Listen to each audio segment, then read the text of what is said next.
We're back. Did you see me? I just realized that you. I don't know when the camera was like this in the. I just had a grilled cheese while I was waiting. Oh, okay. How do you make your grilled cheeses? I do a few different ways, but the way I do it when I'm like rushed is I get a piece of bread out of the freezer. I toast it and then I stick it under the grill after.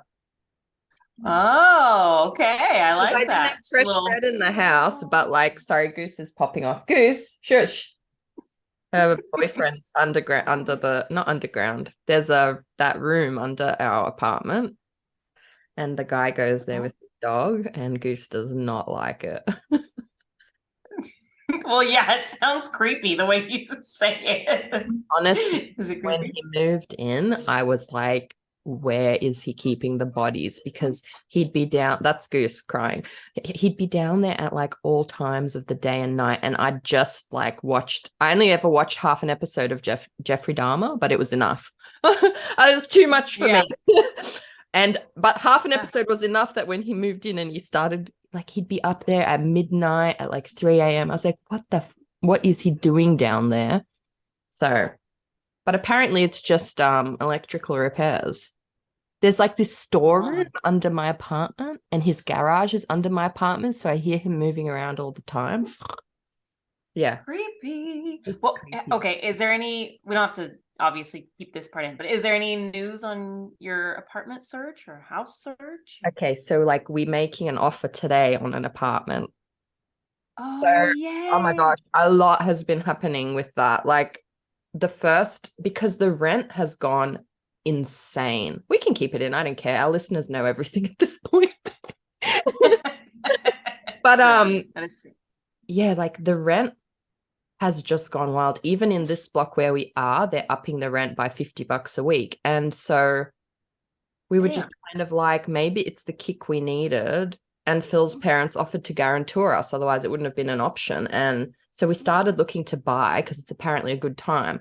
But yeah, we evicted in like a month's time. So there's not like a lot of time. It's been a lot of pressure. But the first place we found was really cute, but that one fell through. But this one, like we're the only ones making an offer, like we're the first ones in. It's not like an auction.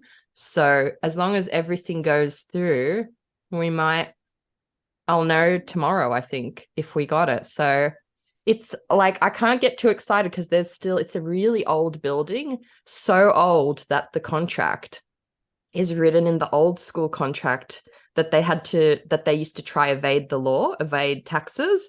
So when our conveyancer got the thing, he was like, I've never seen anything like this in my life.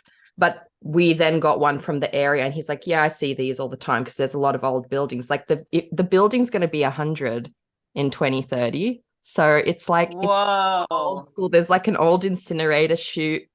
It's really darling. So fingers crossed. Fingers crossed it might have been a blessing in disguise that we got evicted. I mean, I know why she evicted us, because the rent market, like if you see an apartment in any decent area, there's a small crowd trying to get to rent in. So she probably was like, well, let's just kick these renters out and I'll have my cute little apartment. But it might be a blessing in disguise because we might own our first apartment ever. Yay. Oh my gosh. Okay, I will have my fingers, toes, and butt cheeks crossed. Yeah. Hoping it's good. I could see you guys in an old, like, quirky place. So that would be like perfect. I can't wait. If I wanted to send you girls a video, but like it's too, like if I send it and I get all excited and we don't get it, it's too real. But as soon as we know, you will be the first ones getting like a video tour of the place. So okay. I'll just keep wearing my shirt for the next few days. It's a good luck shirt. It's a good luck shirt. It boggles my mind how often you and I wear the shirt on the same day, and it's random. Like, I was like, it was fairly recent we both wore it. Like, usually a time will pass and we'll both pop up with the shirt on. Yes, it's true. I was like, there's no way she'd wear it today. Like, I was like, we won't be matching today because we wore them together like a couple weeks. And then you came on, I was like, of course we're fucking matching because we have a hive mind. We do. We just really love our faces. I think that's what it is. We just love looking at our faces. It makes me happy though. Like, it's just not going to feel right the day that one of us is only in it. I know. Yes, that will be a bad episode day. I can feel it already. We've had such luck with amazing guests. So hopefully we keep this trend going. But yeah. Yeah. And like, speaking of amazing guests, Sandra Proudman today, like, just brought the fire. Like, I am just, my soul was hungry for the words she said, you know, like there was just so much joy and hope and passion in everything she said. And that's what I'm here for in this industry, people like that. And yeah, it was so nice talking to her today. Yeah, no, it was a breath of fresh air, honestly. Yeah. Like I've been feeling, I mean, just because we've heard other friends having things and it's heavy sometimes and publishing is hard sometimes. And so, to see like a light, joyful, like breath of fresh air is nice because, it kind of like reminds you of there can be good. Because it feels, it just felt like very heavy for a little bit there. Yeah. And it still is, but it also is nice to see, something positive, damn it. So thank you, Sandra, for bringing us a little bit, just grounding us a little bit in the joy and reminding us about the joy that there is you can find it somewhere in some people, in some happenstances. Is that a word? I'm taking it. It sounds like a word. We make it a word. Coin that shit. Yes. It sounded like a word to me. And it sounded like a fancy one. It sounded like a Moira. I'm rewatching Schitt's Creek at the moment, just a comfort watch, and it sounded like a Moira word. I'm not gonna lie, but Moira words are life to me. So oh my God. The episode where her and what's the son's name? I don't remember. David. It's been a while. Yes, where they're cooking together and she's like folded into the thing, and he's like, fold what in? And I died during that episode. It's like, fold what? Yeah, and then she pretends like she knows, but she has no clue. Just fold it, David. Show. Fold it. Oh, that was good. You're a good Moira. Well, I live in the area where there's a lot of Moiras. That accent is real in this area. Like, I have had to keep my shit together when sometimes I go to order coffee and like a Moira will come in and like that accent is real. Like, it's the kind of like, ooh, yes, I will not have the sugar with sugar in it. I'll have the sugar without sugar in it, darling. I live for the bebe. The bebe is what the bebe. Oh, that's great writing. That show, top tier. If you haven't watched Schitt's Creek, I am sorry for you. I know. But here's my confession. I haven't watched the final season or episode or final season. Yeah, I haven't watched the final season. Here's what it is. Let me just break down my childhood trauma. Let me break down my childhood trauma. Let me explain myself, okay? Let me tell you, Melanie. I'm ready. Let me just get ready. When I was growing up, let me tell you, when I was growing up. You're telling a story like a grandpa. Let me tell you, I'm going to tell you. Are you ready? Listen to me, kids. Listen to me. Okay, when I was young, my parents divorced. Oh, so I'm sorry for laughing at that. You had me laughing and you went there. Because you said when I was young and I heard Pumbaa, when I was a young warthog. And I just said my parents divorced and Melanie just laughed right in the face. I wasn't ready.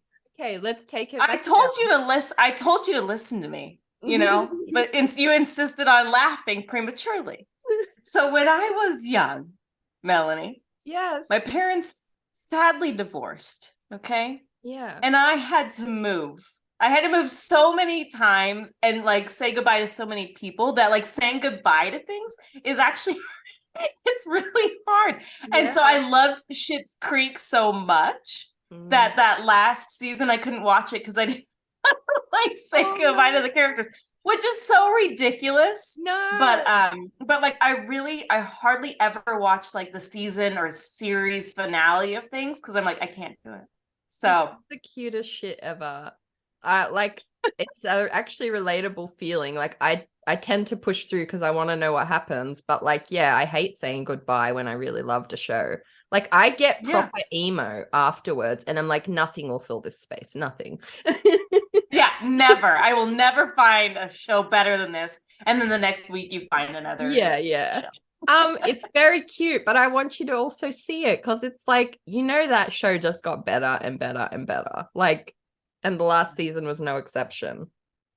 I will. I'll add it to my list of things. Like the other one, the Bridget, is it Queen Charlotte? Is that Queen what? Charlotte, yes. Yeah. See, again. Look, I gotta warn you. Yeah. Yeah. No, it is like fair warning. It's gonna wrench your heart out. And like, to be honest, like I definitely almost tapped out because it was like heavy. It was heavy in some places. And like the mental health issues it touched on, it felt relatable in some ways. Like I was just like, I felt seen by parts of it. And I was just, that made it very, like I was just, there was a few episodes there I was like, but I think you can do it if I can do it. It was worth weathering for so many reasons. And I know that the crying was worth it, you know? It was, when I got to the part where I sobbed my heart out, it felt fucking good. It didn't feel like I hate the world. It felt like I'm so glad I exist. Oh, wow. You know, that kind of sobbing where you feel like you've witnessed a pinnacle in like entertainment history. Like it was just, there was a few moments, I got chills just picturing a few scenes that she did. Like, fuck, that's writer goals. Like I'm blown away by that storytelling and what she did with, so it was just quite short, you know, it's only 6 episodes. What she managed to pull off in those, I was even annoyed at the first few episodes. I was like, why is this dragging on this part? But once you see what she did, you're gonna love it. You're gonna,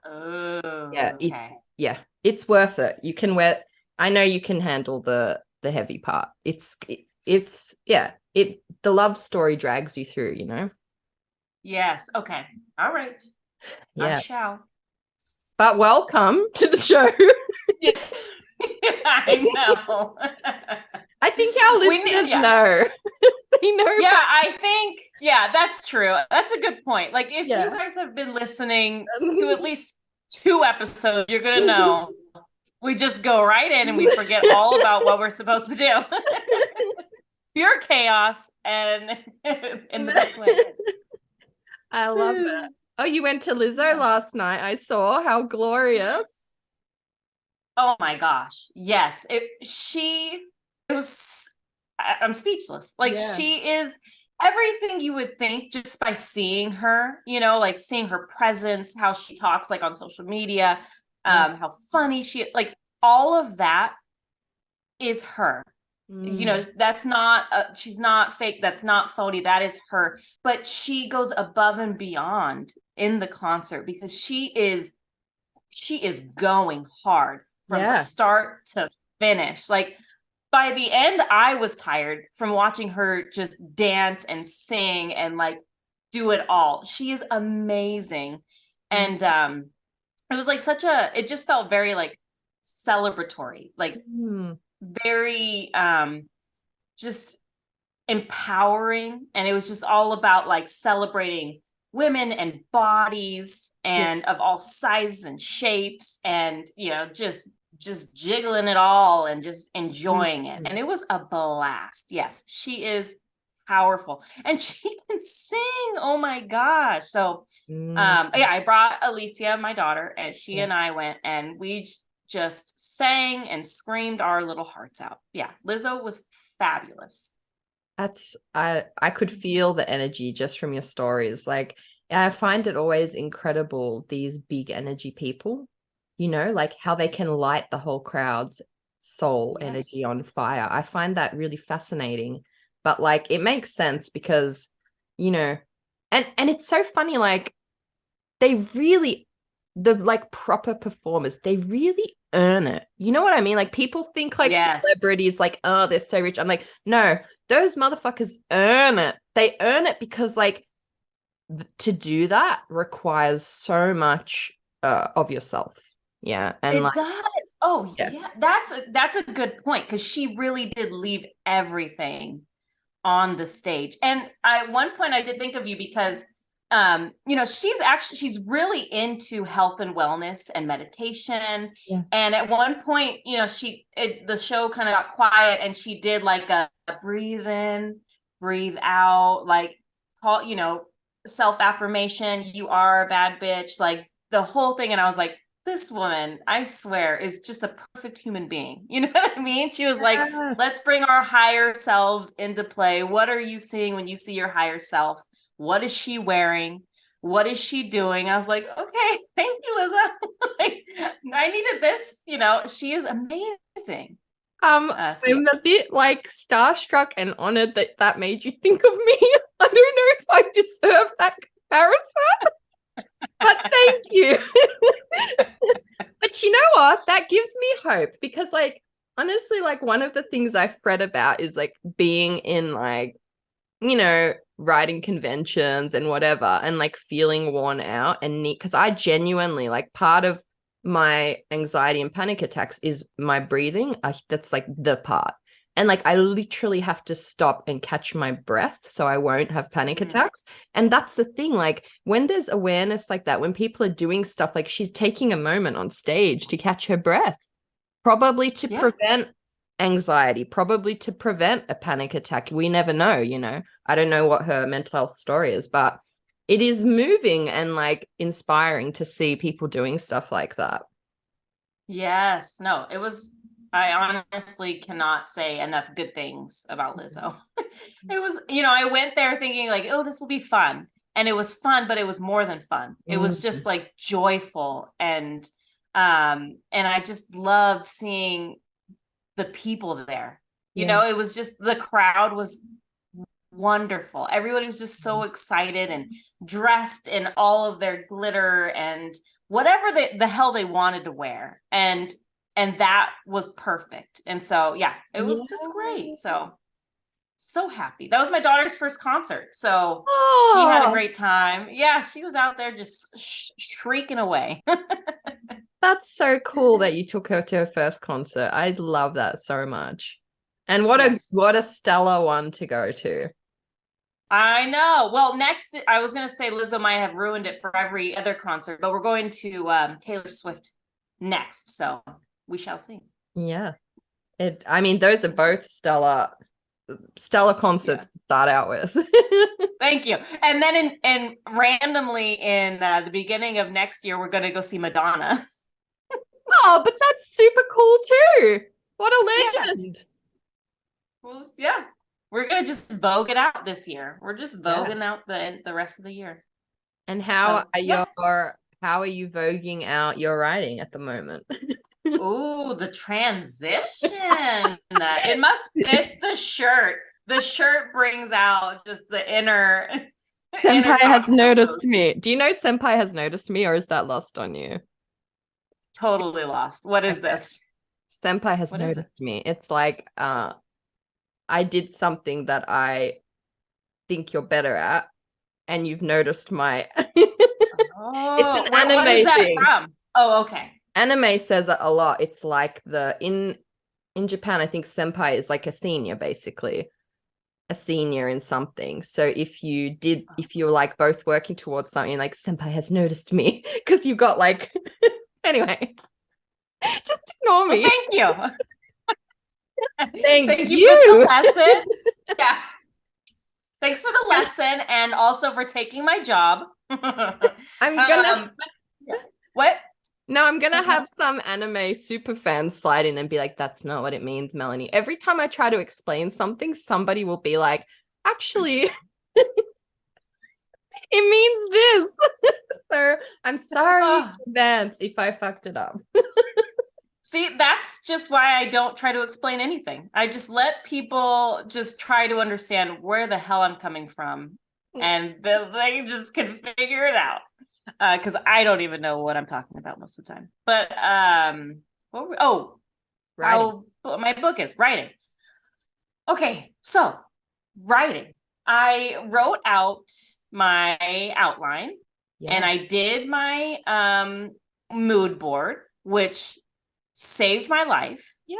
And then I don't know if I even talked, I think we talked about this last week, but then Jill too helped me also. Like, I've just been like getting little bits and pieces for this project I was working on. Yeah.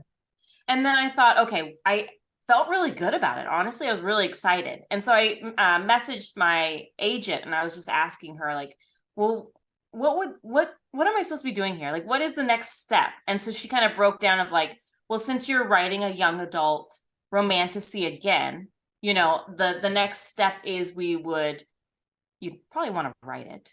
Would be great. Yeah. That might be good. And then eventually we'll pitch it to Joy Revolution, because that's part of my contract. They get the first look. So I was like, okay, well, should I, do you want to see some different ideas? And she's like, yeah, shoot me whatever, send me whatever, and we'll just go with whatever, we're vibing, like whatever sounds best. So I came up with a new idea as well, and I wrote that outline out, and I sent that one to you. Yeah. Yes. No. Okay. Yes. Yeah. So I wrote that one out, and I was like, okay, I'm good with either one. And I sent it to my agent, and she was like,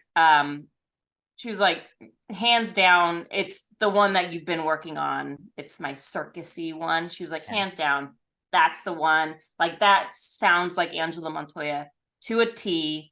It's you. And I was like, thank you. Yeah. And so now that I have the outline and what I really want from the book, I went back to the very beginning, and I'm slowly, yes, I had to, because it was so messed up. So I'm like on chapter 8 or 9, and so I'm just gonna slowly just keep, tweaking. But I think that I'll get done pretty fast now that outline is clean. Yeah. So that's where I'm at. How about you? What I'm hearing is you're opting out of Draft Race. You're just handing me the crown. But to be fair, like, I'm here for it, because the thing is, you're following your gut, and that's what's most important. And like, I mean, I stopped working on my whole YA because this middle grade, like, what, a week or 2 ago, I had a middle grade idea just grab me I was just walking past this little swamp that I walk past all the time, and I just pictured like a head popping, like, not in real life, but I mean, I imagined this little head popping up out of the swamp, and I was like, oh, and I just, like, as I was walking home, this whole story started telling itself in my head, and I was like, I was leaving myself voice notes, and I was like, okay, this has me by the throat. My YA, I've got the bones plot out and everything, which is what you've done. The difference is I put that aside for a second, and this one, I'm just writing it out. So, but I just think that is you're following the energy of the story, because if you just kept pushing through, you might have wound up with the ending that wasn't true to you. Yes. Yeah. Yes. So even though I'm taking the piss out of you. I'm taking the shit and the piss out of you. Getting cleansed. I'm going through a cleanse right now. I'm giving you shit, but I mixed it up with taking the piss.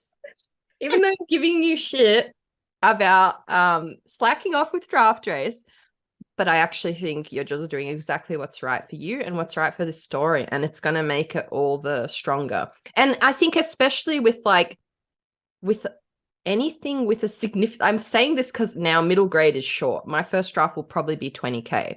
But like anything with a significant amount of words, it's really hard to keep it in your head, all the stuff the whole time. So I find that really useful, going back to start reading what you've already written and working it out from there. Hey, we're just going to do whatever works at any given moment. I think that's the new advice. Do whatever the hell works at any given moment. And when it shifts, pivot and do something else. Whatever the hell works. So where are you in your swampy book? Like word count, how far along are you? So I've got 16,000 words. Like I think I might finish a first draft this week. It will be the fastest at the firstest. I can't talk today. It will be the fastest I've ever drafted anything. Like, but that's kind of why I wanted to just jump on it while it was fresh in my head. And like, it's a bit messy in places, but to be honest, like it's there. Like I know the guts of it that I need is there. And yeah, I'm really excited about it. It was just fun. Like it was just an outpouring of fun. It's got like horror. And I was sorry, I'm all over the place. I was reading because I was a bit nervous about word count. I was like, oh, I saw somewhere like 30 to 50 is middle grade now, which doesn't sound quite right to me, but maybe it's just the word count's gone up. But then I was looking at stuff like Goosebumps and the general word count's like 23,000. So I was like, oh, maybe I won't push to bump it up too hard, because being that it's essentially middle grade horror, maybe they lean to shorter anyway. So but it was kind of nice because I think my natural, I'm such an underwriter. My natural is to underwrite. And so middle grade is so fun like that because I don't have to like push too hard to fill out a scene. And especially with writing horror, I'm like, this happened, then this happened, then this happened. And I love writing like that. So watch this space. I might have a draft by the end of the week, which will make me the official draft race winner of this year. Well, hey, I may be only 8 chapters in, but I don't think I'll get it in a week. I was gonna try to talk shit, but I don't think it's happening. But I'm still going. Yeah. No, that's amazing. Thank you. And then the other exciting thing was, like I mentioned when we were chatting to Sandra, like I won that opportunity with our amazing friend Devona Mapp, who is starting her own editing services. And I honestly didn't even realize I had entered the competition. I was just like posting to boost her. And she's like, I don't know if you realize you entered, but like you've won. I was like, shivers. At first I didn't know what to do with it. And then I was just kind of like, yeah, maybe my old Pitch Wars book is the one to send and give another go for that, because I think I could look at it with fresh eyes now, and I want to age it down. So I pitched it in Pitch Wars as YA, but looking back, girl turns into dragon and finds secret society of dragons. It's middle grade, which is what I originally wrote it as, but it went on it's been on a journey, that book. It has been on like an almost decade-long journey, and I cannot believe I'm even considering touching it again, but the big magic called, so I'll be working on that too. Yeah. She's going to be busy. She's going to be busy, folks. That's, Melanie Schubert is doing big things. That is so exciting, though. That's fun, honestly. Yeah. I'm excited. It might be a little, yeah, me too. It might be a little overambitious, but a part of me wants to also, like this year, I almost think I want 3 books in the trenches. Those 2 middle grades, and I do want to finish drafting my YA zombies. So yes. Hey, why the hell not? You're almost done with Swamp Thing. It's not Swamp Thing. But you're already so close. Yeah. And then Society of the Unseen is, we're gonna have tweaks, but it's not like overwhelming. The book is there. So I can see it happening. That is so cool. Dude. Good job. I know. Thank you. But I mean, we're not there yet. We're not there yet, obviously. But I kind of like wanted to, sometimes when you verbalize something, it gives you that kind of like gentle pressure to like do it. So then I'm kind of on track with like, okay, well, I'm getting this draft out. Then I'm going to work on this. Then I'm going to work on this, and somewhere move apartments in amidst that. But oh yeah. It's gonna happen. Now, before I forget, because I'm a distracted, like a freaking goldfish. I want to do, we didn't do Sinner's Isle Corner last week. So I want to do Sinner's Isle Corner. And do you have something this week that especially excited you or moved you? Yes, I do. So my publisher sent me some e-arcs. It's like cute little postcards with e-arcs for Sinner's Isle. And so I've already like put a call out and I'm giving some away. But since we're here on the show, I might as well offer our listeners who haven't seen the giveaway or perhaps, didn't win. I don't know. I don't know if you listen to this show and you want an e-arc, the first 5 people to reach out to me, I will send one your way. But yeah, so that was really exciting and fun to send some out and get some good positive feedback from a few friends. So yes, I saw a review. I don't know if that was the private story or not. I'll delete it if that was the private one where you put the review you got today. Yeah.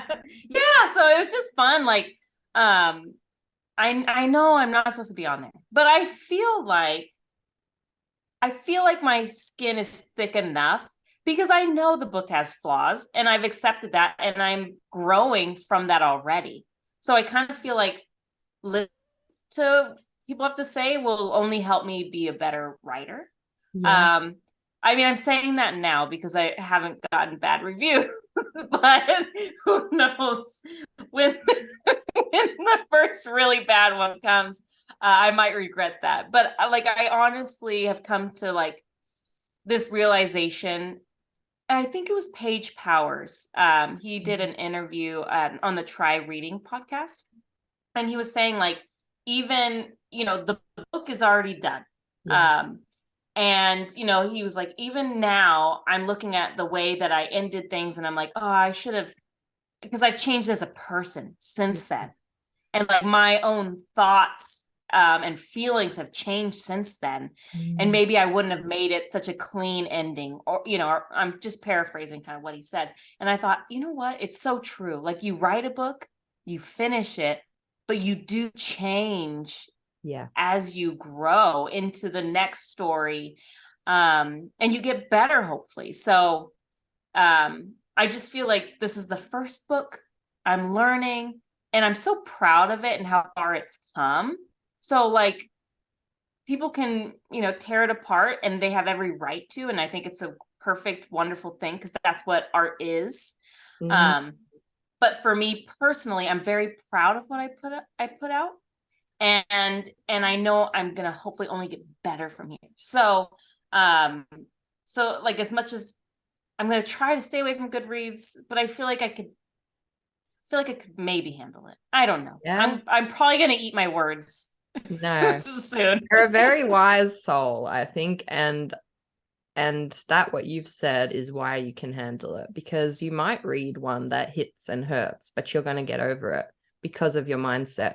Your mindset is very growth oriented, and so yeah, you read that and you're either going to be like, well, they had a point, or which is unlikely, or the other one you'll be like, well, screw them, they're just a hateful Harry.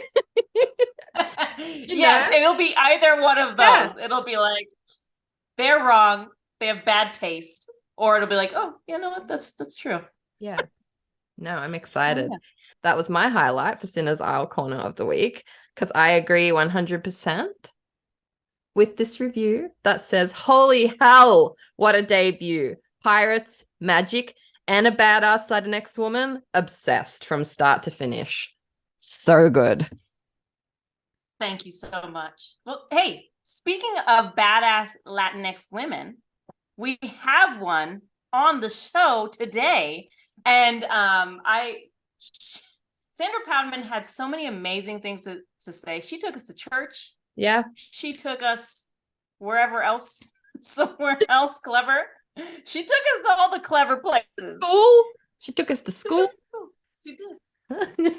Thank you for that. So let's introduce Sandra Proudman, because our listeners really need to hear what she had to say. Yeah.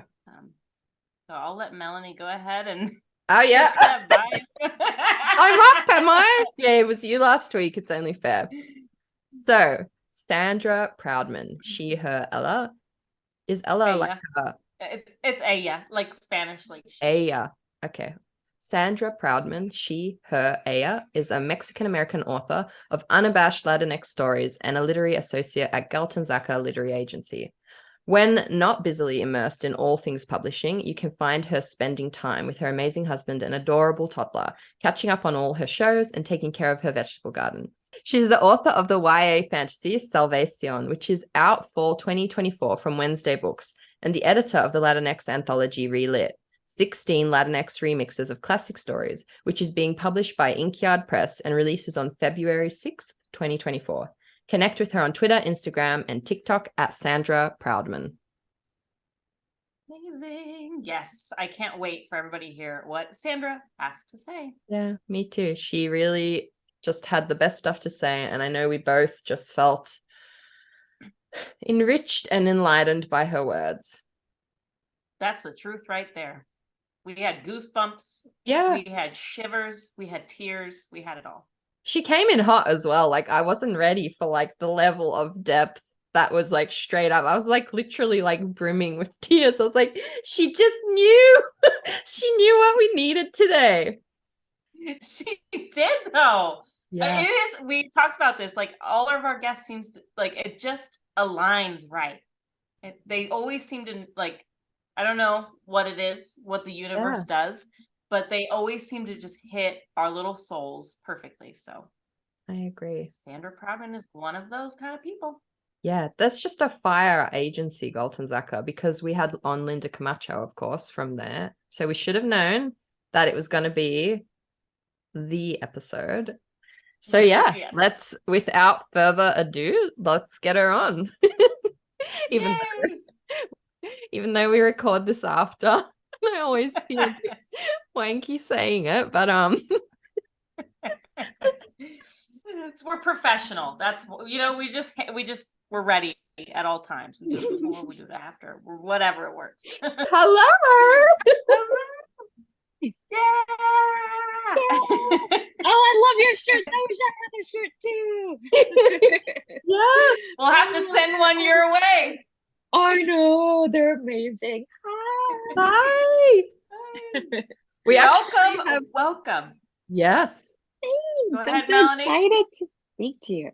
No, I was just gonna say we accidentally have them on together. This was really even more. That's the best.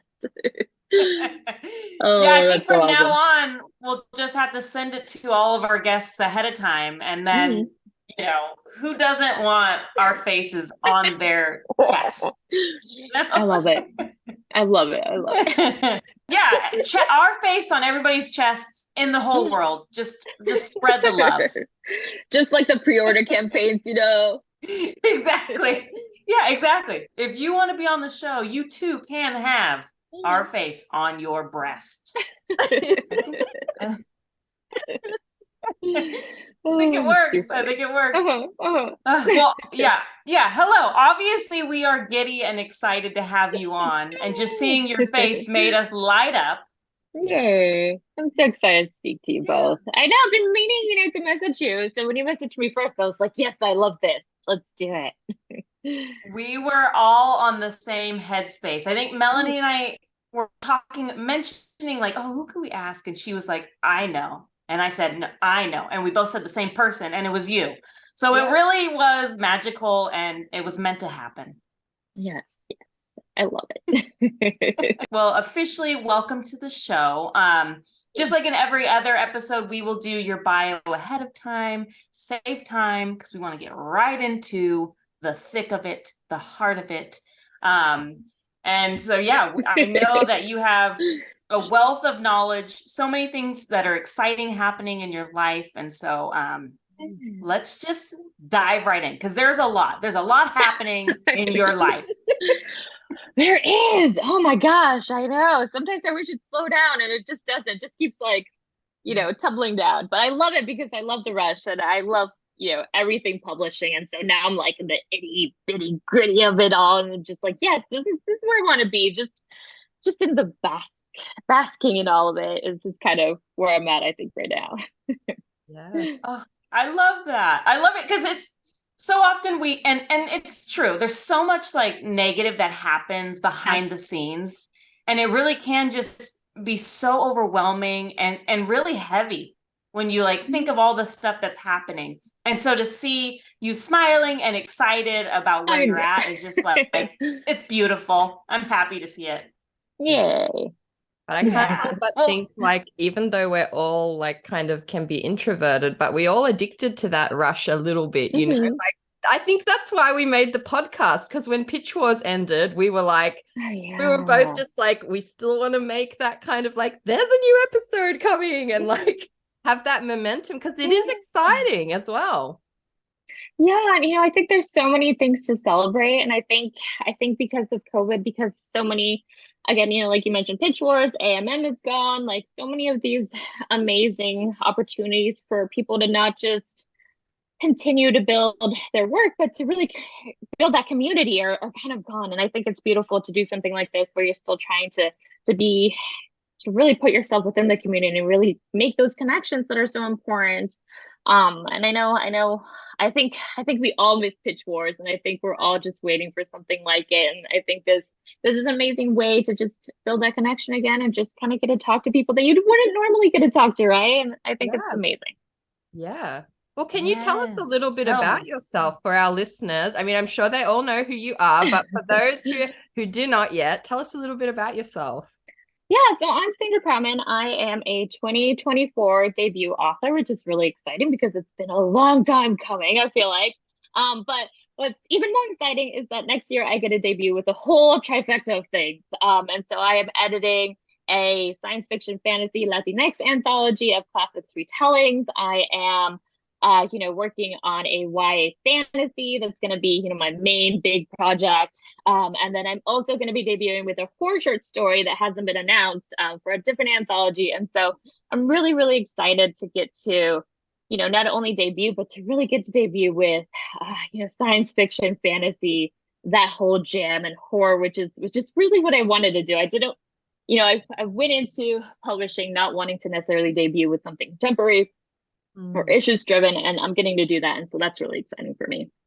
But all of that's been really, really exciting. And then I also started, as a literary associate at Gallt Zacker Literary Agency. So that's been really, really exciting. I started last year in June, so I'm hitting about a year there as an intern.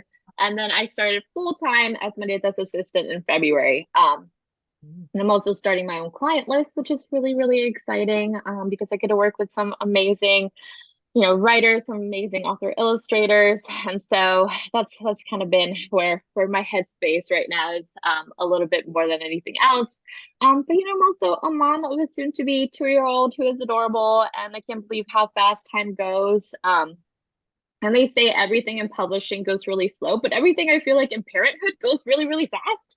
And so I'm kind of trying to, juggle those two things. Or like the parenthood just is speeding by, and then the publishing is kind of like at its own time. But I think it's going to start picking up a lot as I do head into that debut year. And that's kind of who I am, and it's kind of, what I'm all about right now. Oh man, you are busy, and you're about to get busier. It sounds like next year is going to be a wild ride. It's going to be so fun just to watch it all like unfold. Now, did you always want to be a writer? I mean, was this always like the end game for you? Yeah, I think one of the interesting things I think about publishing is that there's so many things that you can do that you don't even know when you're growing up. And so I grew up where I loved books, but I didn't even know how to get there, right? And I didn't even realize like what it took to get there as well. And so, I went in high school, I loved to write. I loved to read still. In college, I did minor in creative writing, but there wasn't a major where I went. And so I actually majored in photojournalism. And so I'm also really into photography. And I kind of went with that a little bit more, and then I got more into marketing, and I got more into like blogging, and I got more into graphic design, but I always really loved writing, and I knew that's what I ultimately wanted to do. And I think it took me a little bit longer to really realize how to make that happen. And I think that is why I'm debuting in 2024 versus when I really started, being interested in writing 10 years ago, which is like, oh no, I'm so old now. But that's the beauty of it. And I think that's one of the amazing things about publishing is that it's never too late to get there and it's never too late to start. And I think that's something that's really, really special. And so to try and answer, yes, it just took me like a little bit to kind of get going. And then with the agenting, it was something, again, I didn't even know it existed until I got my own agent, right? And until I started being really interested in publishing. And it was something where, I kind of realized how much I was interested in, how much I loved it. And I didn't think I could get to either place. And I think it kind of goes to show again in publishing, if you're really interested in any certain avenue, that you can get there. You really, really can. And I think that's something that's magical that you can't necessarily do in a lot of other industries, right? Like you can't, I will never be like an opera singer. I will never build that voice. But I think with writing, like with so much work that you put into it, and really if you love it and if you read and if you work on your craft, you can get there. Yeah, that's kind of what I got to say about that. That was so beautiful. You literally nearly made me cry. And I think it's something like a lot of people in this industry are craving to hear. And it's something I've been kind of pondering on lately. I so agree with you. I think if you really want to be here and you put in the work again and again and again, a seat will appear for you at the table. Like Angela always says, there's room at the table for everyone. And I really believe that. And now I'm kind of to the point as well where I believe if there's not a table for you, we're going to build another one. We're going to build, your friend's going to drag up another chair. Like there's so many ways that if what I do see is consistently people working hard and finding a way in and like finding a way to what they love, Yeah, and one of the things I always like to say is, when I was first querying, my agent wasn't even an agent. And you just sometimes like the timing is everything. Sometimes you just have to, I feel like right now a lot of people and a lot of querying writers are just scared that they're not going to find that right person. And, that right person might not even be in agenting right now. And so sometimes you just have to give it that little bit of time. And I think with publishing, one thing that's really amazing as well is that no time is ever wasted time, right? All the craft that you're working on, it's just getting you to a better place where you'll be able to revise faster, where you not be so stressed out by your deadlines. And so I think that's one thing, for anybody who's still querying, that you can keep in mind that none of this time is wasted for you until you kind of land into that proper place. Ooh, Sandra is taking us to church right now. I'm just sitting here just like, yes, it's so true. It's beautiful, perfectly said. And I think it's something that everybody needs to hear at any stage in their writing journey. Man, like I had chills just listening to you because it's so true. It's like there is like any manuscript that you write and it has to be shelved, that is not a wasted manuscript. And you learn through that process, and who knows, years from now you might be ready to pick it back up and see all the things that you have got wrong, or just be like, okay, there was so much wrong, but I learned. Yeah, but sometimes you also get the end of it. I've been I have a story that it's going to be my next project after the next couple of things that I'm doing. But this is a story that I've had in my back pocket for years and years and years and years. It's the story that first got my first agent's attention, and now I'm getting to go back to it years later, and I'm hoping it finally finds that moment. So everything that you've kind of got locked away, there's also a chance for it to blossom again. And I think that's one of the cool things too, is that hopefully not all of it's like trash fire. Some of it's really trash fire and you're just gonna like, just take it away from me. But the things that you're really passionate about and that you want to kind of come back to, you do get a chance to do that too. So that's exciting. Yeah, it's wild. So it's like this kind of like universal timing, but like I think that is the key, like in the industry, kind of learning patience and like how to pivot. Like none of us, I'm the least patient person I know, but like you have to learn the art of it if you're going to stay in it long term. And it's funny that you brought that up, because literally my Pitch Wars project from 2020, I honestly never thought I would look at it again. And then last week, I didn't even realize I accidentally entered this competition for an editing package from a friend, and I won, and I was like, send that book. like, and I was in Monty's DM straight away. I was like, is it nuts if I send that, like, after all this time? But you're right. Like, it can sometimes be rebirthed in a new way. And like, I think I might have eyes to look at it now that I didn't then. Yeah. That's Yeah, I love that. perfectly. Yeah, that's beautiful. Well, speaking of projects, I want to dive into what you've got going on, because I know you've mentioned you're going to do some anthologies, but there was one project in particular that I got to have the honor of reading it, like an early draft copy, at whatever you want to call it, and it is amazing. I remember just the first chapter just being like, oh wow. And I thought, you know what, maybe I should tell her not to read my book. I was like, oh no, we're not on the same level here. No, Let me just pull back. Stuff. But can you tell us about your book that's coming out in 2024? Yeah, so I have again, I'm editing the anthology that I'm editing. It's called Relit, 16 Latinx remixes of classic stories. And again, it's a classic retelling, science fiction, fantasy, and it's got some of the biggest Latinx names from everything from Soraya Córdoba retelling Frankenstein to Yasmin Mendez retelling The Little Mermaid, which is having its beautiful time right now. That also features a Black Latinx mermaid, so I'm really excited about that. And then I'll be retelling The Old Man and the Sea, and this post-apocalyptic story, which is something really exciting for me because I love post-apocalyptic everything, and so I really want to debut with post-apocalyptic story, and I'm getting the chance to do that. And it does have an official release date, which is February 6th, 2024. And I will say on the DL that you can actually pre-order it on Amazon and Bookshop now. But you can also wait because we're doing a cover reveal. That's coming up on June 15th. That I'm also really excited about. And we're going to be partnering with We Need Diverse Books for that. So the cover is just beautiful and gorgeous. And I'm so excited to share it with everybody.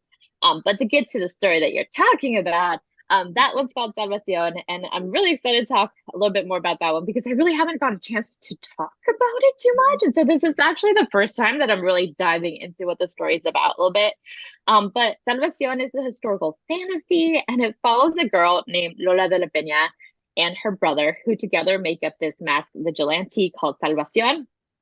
And it's a historical fantasy, and so it takes place really around the time where, the gold rush would have been.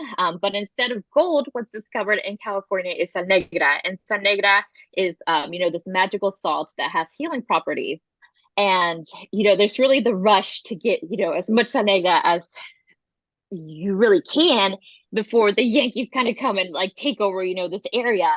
And Salvacion ends up really having to save her town, Coloma, not necessarily from the Yankees, but from this Mexican man who has discovered Sal Roja. And Sal Roja is actually the opposite of Sal Negra, where Sal Negra heals, Sal Roja actually destroys everything. And so she really is in this time crunch to like save everybody from this man and Sal Roja from destroying really the world and taking over everything. And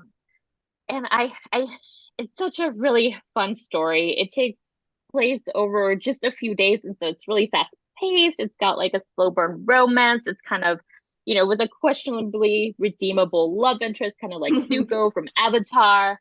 And it's got, horse, and so it's really, it's got horse races. And it's also kind of a story about colonization, and not just, from what became California, but really from Mexico kind of colonizing this area as well. And so it kind of has this big overarching thing, but it's also just a big adventure. And it is a Zorro retelling as well. And so it's got like a lot of those Zorro vibes. And I'm just hoping people love it because I had a really fun time writing it. Oh my People will absolutely love it. I'm going to just guarantee that, put the stamp on it right now. It is amazing. It's so good and like so fun and easy to read. Like I found myself just like jamming right through it. And it's really fun as somebody we live really close to each other. Like we're practically neighbors. And so it's really, we will get together. But it's really fun to see like Northern California in a book. You know what I mean? And like to all these things where I'm like, okay, yes, I feel it. Like I'm here. I am experiencing it. I live right here near Kaloma. Like, you know, so it's really, really, it was so beautifully crafted. Yay. And I cannot wait for 2024 to hit so everybody can get this book in their hands. Right. Oh, thank you. I'm feeling like I love it. Everything sounded amazing. I almost blacked out when you comped Zuko. So, I saw you. You had me at Zuko. I just pictured the scene where he pulls off his shirt. I mean, what does that make me? And the birds fly. But it sounds glorious. I love that idea of like the two opposing, like one that heals and one that harms. It's so, I mean, yeah, I'm there. I am there, body and soul. Now, where did the inspiration for this come from? Yeah, so, for Salvacion, the story is really a collaboration with my editor, Mara de Gallo Sanchez from Wednesday Books. It's, I think I'll probably get into it a little bit further in our interview, but she put out a call that was kind of like, hey, I really have some ideas that I just need writers for. And Mara and I have kind of been trying to find a project that might work together. And so we reached out to her, and they were pretty much like, we want something that's a storytelling, that's, historical fantasy. And I kind of ran with it and kind of came up with this idea of salt magic and the time and all of that jazz. But, it's really, really is inspired by the original Zorro. And, it does come, some things are like from the movie, but mostly from the book. That slow burn romance, the secret identity, like all those things are coming from that original Zorro book. And there is a particular favorite scene, though, that I can say is inspired by Bridgerton season 2 that I'm really excited about, that I'm hoping stays in the book, because I'm just like, this is my favorite scene. And that was a really, really fun part to write. It's kind of like, the love interest and Lola are getting this chance to do this horse race sort of thing. And it's just, that was a really fun scene to write. And so I did kind of pull some of those little things from other parts of media like Bridgerton. Anything with Bridgerton vibes, I'm here for. I just finished Queen Charlotte and it wrecked me, but I let it wreck me. Like, take me. It was so powerful. I was not ready, but so yes. Yeah, I haven't started it yet. I think because I see so many people who are like sobbing and saying it's so perfect, and I'm like, I'm not ready for this yet.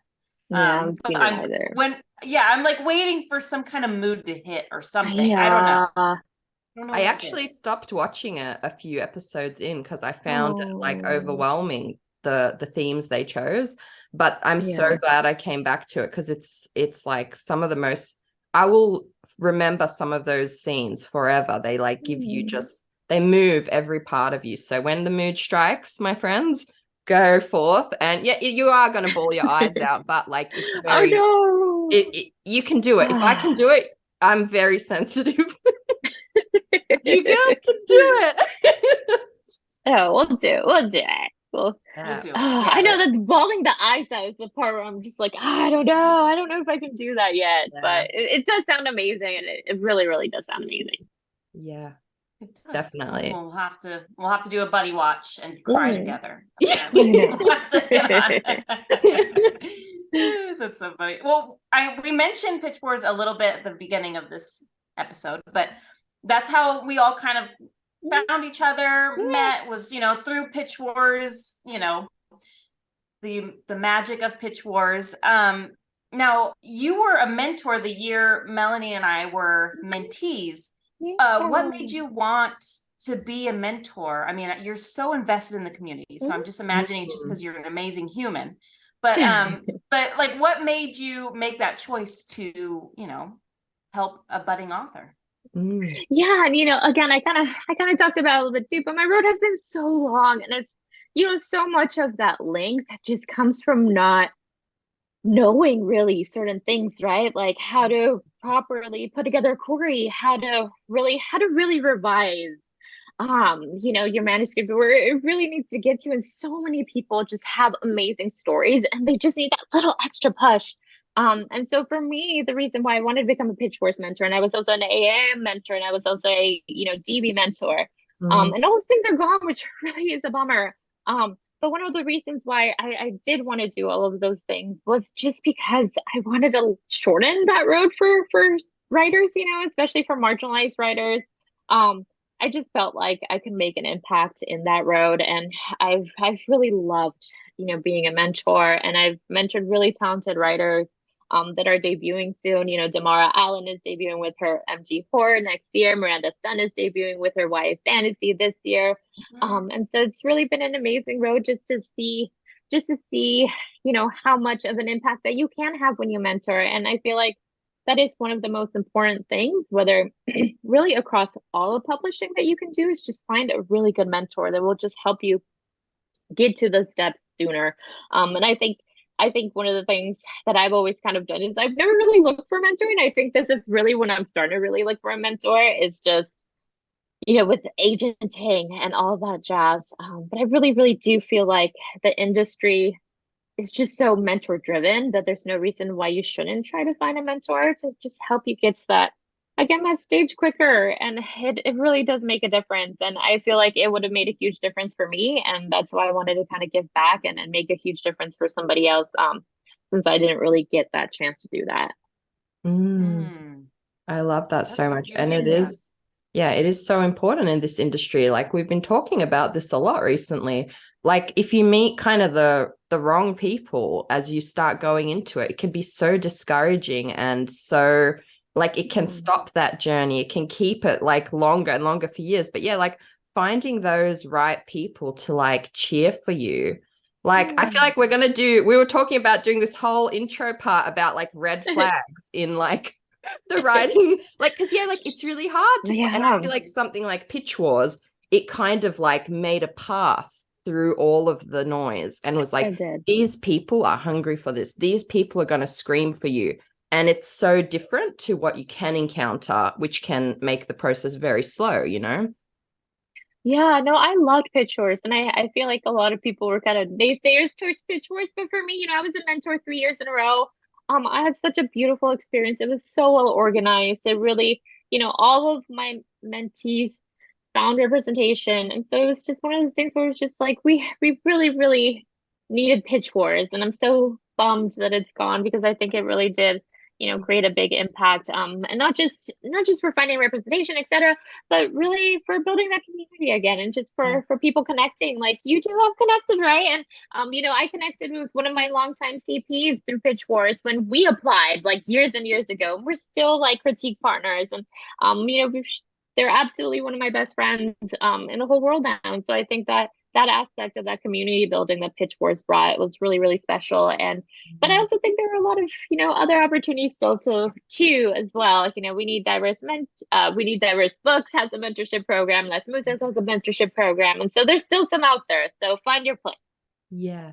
Yes. Search for it, find it. And even like I've noticed, just like friends who are ahead of you in the game, you know, like it's so nice to have them, because they can turn around and be like, hey, let me warn you about some shit going down, you know, or maybe, you know, steer this way, or, you know, so it's really nice to have a community that's kind of like built around you, that are ahead of you, who are, you know, somewhere else in line, you know, all of these different places where you can kind of just pull from each other and learn together.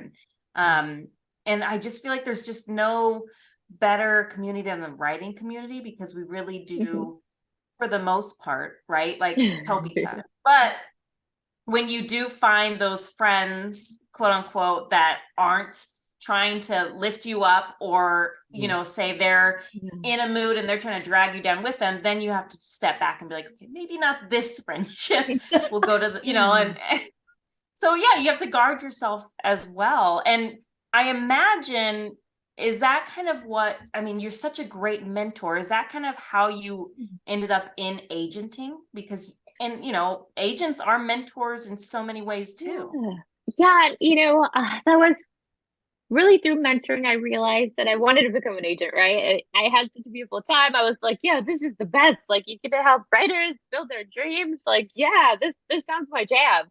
But I also come from a project management background, and so I felt really comfortable knowing that I could handle not all, well, I come from a project management background and they come from the writing background. And so I felt like I could handle both really well, right? So I could handle like the stress of like rejection really well because I've already gone through like so much rejection as a writer. So I'm like, yeah, this is no problem. I can handle rejection, left and right. It comes at you all the time as a writer.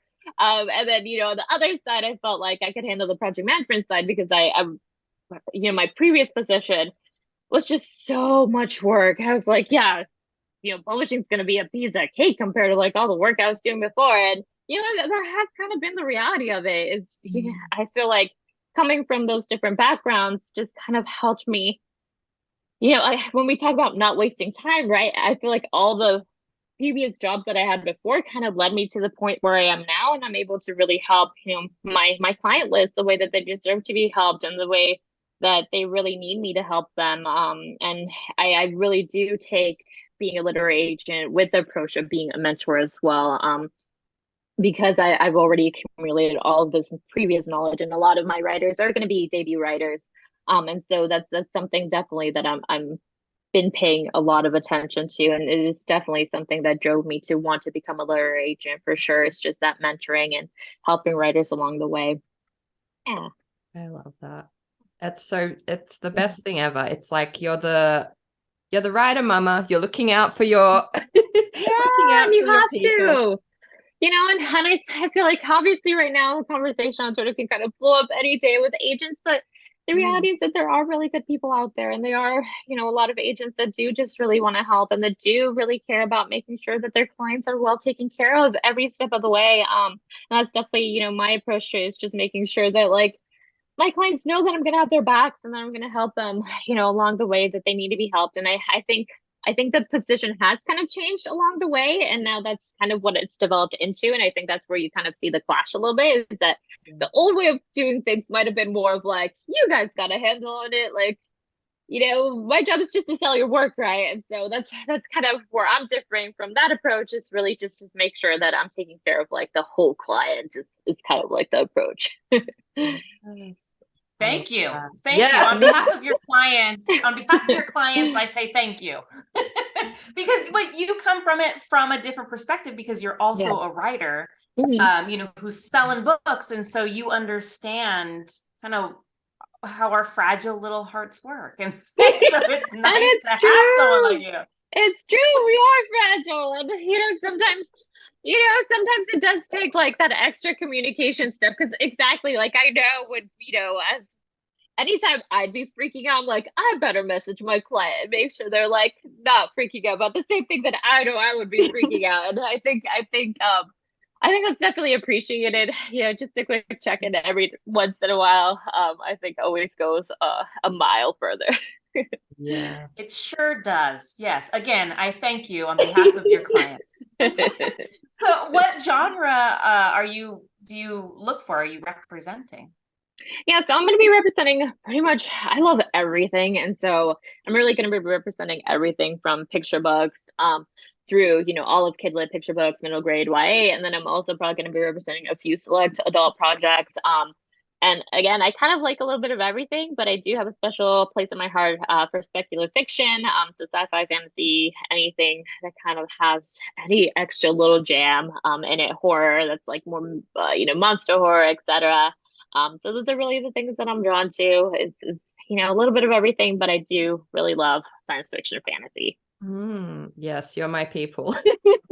I love that. So what do you think makes the manuscripts, you have so many flooding in, I imagine, what makes one stand out to you, like just grab your attention from the get-go? Yeah, so I think, for me, it's always going to be seeing marginalized kids, either coming of age or being the heroes of their own stories, going on adventures. That's always, going to be my primary jam. And really just seeing that as the heart of the story is just, I feel like I take very seriously that I want to raise marginalized voices. And so that's something that I'm approaching with the seriousness that it deserves. And so that's really what I'm looking for. And then on the younger side, for picture books, I really love fairy tale like picture books, and that have, a wonderful plot and wonderfully strong characters. And so those are kind of the things that I'm finding that I'm more strong to. This is making me very excited. Very excited. Now, I'm going to skip a little bit ahead. I want to ask, because you are writer, mom, agent, like we've got life. What is the day in the life of Sandra Proudman look like? Yeah, I mean, to be honest, my weekends are completely shot with my kid. So most of the weekend I spent just, this morning we were at the fair and he got to ride his first pony ride, which is really exciting and cute and adorable. And so, my focus is on him a lot of the time. And then during the week, it's really waking up super early. My kid wakes up anytime between 4:30 and 6. So I live like a whole lifetime before I even get to work. But like I mentioned, I'm a Gallt Zacker's assistant, and so that's kind of where my headspace is throughout the day. It's just getting to do a bunch of really cool stuff for GCLA clients. Anything from reading contracts and making sure those look good, to getting people up on the website, which is really exciting because that means we have a new client, to doing editor calls is something that I'm doing a lot of right now as a new agent. I want to make sure that I'm getting to know all the editors. And so my goal is to do 125 by the end of the year. And so I'm usually hopping on 1 to 2, 2-3 calls with editors on any given day. And then, I get to do like a lot of different cool things throughout the day. And then, in the evenings, I kind of reserve that. Again, I go back to parenting for a couple hours. And then once my kid goes to sleep, that's kind of where I do my writing sprints. That's kind of where I do, the last little things for my clients that I have to do throughout the day. And so I'm figuring out how to juggle everything. Luckily, I'm a quick writer. Again, all that rejection did help make me a quicker writer. And so I'm kind of used to all of those things and juggling everything, luckily. But the really cool thing is, outside of being a parent, is my headspace gets to be in publishing all the time. And so my full-time job is for, GCLA, who I'm also an agent for. And so I'm getting to learn a lot of amazing things on how to be the best editor, best agent that I can be. Yeah. Well, I can feel it. Yeah. I've just realized how our time has evaporated. So I'm like Angela's skipping questions because we need to, but we're just going to have you back because you're so full of wisdom and wonderful things to say. But I am going to skip ahead to, is there any advice you would have for writers who are in the query trenches or before they start querying? Yeah, I mean, I think before I had my kid, my advice was always like, keep working on the next thing because you never know which one's going to be the right fit. And my advice after having my kid has kind of changed, and just don't make publishing your whole world. I think that's kind of my biggest advice for querying writers and, writers in general, is find something that makes you equally as happy to writing outside of writing, and use those things to help carry you through the difficult times, because you're going to hit difficult times where it might not be as joyous as any given moment. And when you hit those hiccups, it's really amazing to go to something that still makes you feel so good, right? And I think that's what I found with my family, and again, my kid just makes me so happy that all the stressful things about publishing, they don't seem as giant, because I have him to stress out about. So find something else to stress out about more than publishing is kind of my advice. But no, it really, really just comes down to find something that you love just as much, or I mean, honestly, more than publishing. And use that to really carry you forward. That's kind of my biggest advice. Yes, that's perfect. That is fantastic, amazing advice that I shall try to listen to. That is so good. It's so perfect. Yeah. I mean, honestly, I think we all could use that because we do get so hyper-focused. And so to have something beyond pulls you out of that. It's beautiful advice. Are you open to queries at the moment? Are you accepting what's happening? So I'm not. So one of the things, again, going back to everything that I've learned, is one of the really big things that I'm trying to do is really make sure that I am growing my list fairly. And so my list is so stacked already, and it's so hard. And that's actually one of the hardest things about agenting, is just not being able to take on everybody that you can, or everybody that you want to take on, you can't, right? And so that's really, really difficult. And that's like a whole other conversation. But since I'm not open to queries, I will say though that for other agents at Gallt and Zacker Literary Agency are open to queries. So Marietta is open, Erin's open, Saribel are open, and Beth is open as well. And they're open from the 1st to the 7th of the month. And they are so incredible. Like GCLA is just as freaking amazing as everybody says. So if you're trying to find somebody to query, definitely check out GCLA clients. And that's Gallt and Zacker Literary Agency. Everybody's incredible. Yes. Just like you. So it obviously makes sense that they would be too. Sandra, thank you for joining us. Obviously, we're going to have you on again and again because you have so much to say and you just brighten our spirits. So thanks for joining us. Thank you so much for inviting me. Invite me anytime. I'd be happy. Yes. On all the calls. It was wonderful. And I know all the things you've said are going to be our listeners are going to just soak it in. We soaked it in. So thank you for, it was really great to meet you. It was great meeting you and it's great seeing you, Angela. Yeah. All right. Thank We'll you talk both later. so much. Bye. Thank you. Bye.